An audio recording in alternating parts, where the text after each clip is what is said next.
So most of the time, the person holding you back is yourself. Most of the time, the person setting limits on your life is yourself. Saying, "I can't do that. This is going to be too hard. That's impossible for me. This is too expensive. This is too difficult. This isn't for people like me." Most of the time, the person holding you back is yourself. It's not the resources. Now, I'm not saying that sometimes there aren't resources that are there are resources that aren't available to you. I'm not saying all that, but I'm just saying that's a crutch most of the time. Most of the time, the problem is your own mental thinking, and the most of the time, the people holding you back is yourself. Should I say the person? That maybe there are lots of people in there talking to you at the same time, going, "Hey, the devil and the angel on both sides, whatever it is." But here's what I want you to take from the day. Most of the time, actually, let me show you something. Let me show you something I want you to read. Actually, I was just looking over here and I saw this.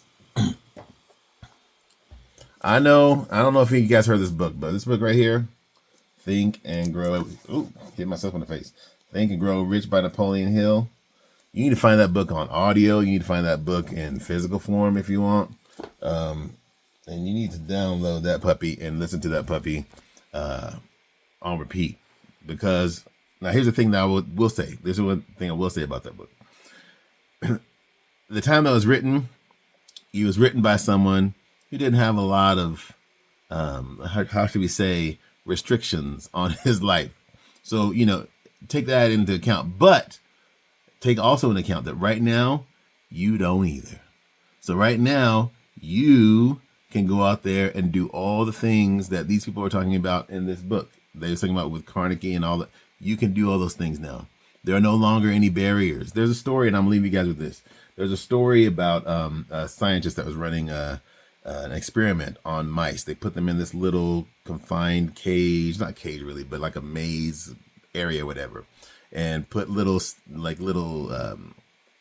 chargers at the gate. So anytime they would get near to the gates, it would zap them and send them back. So the first generation of mice or rats or whatever you want to call it would see the charge, jump through it, and get outside and wander around the laboratory because they knew there was something outside.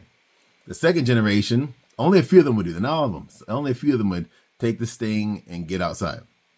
Other ones saw them take the sting like, "Ooh, I don't want that," and life kept going. The second generation of these mice would get close to the little zapper exits and feel the thing warming up, go zzz, hear it going, and back up and go, nah. That's second generation. Second generation wouldn't go past the little barrier because they were like, nah, it's not worth all the pain of getting out there. The third generation wouldn't even go near the barrier. So what they did is on the fourth generation, they turned off the little zappers, and guess what they found out? The mice wouldn't even leave, even with the zappers turned off.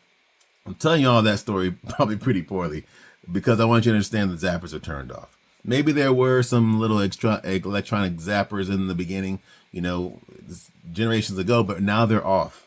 And I'm going to need for you to get out there and stop limiting yourself and get outside and explore the world and your possibility, really, not even the world. Explore the possibilities that are available to you because we need you. Everyone's wondering why everything's going crazy. It's because we're staying inside the little zapper area and we need to get out. And we can get out. And I'm challenging you to get out and get that book and get whatever other book's going to help you. And I'll talk to you guys in the next video. All right. Talk to you soon. Peace.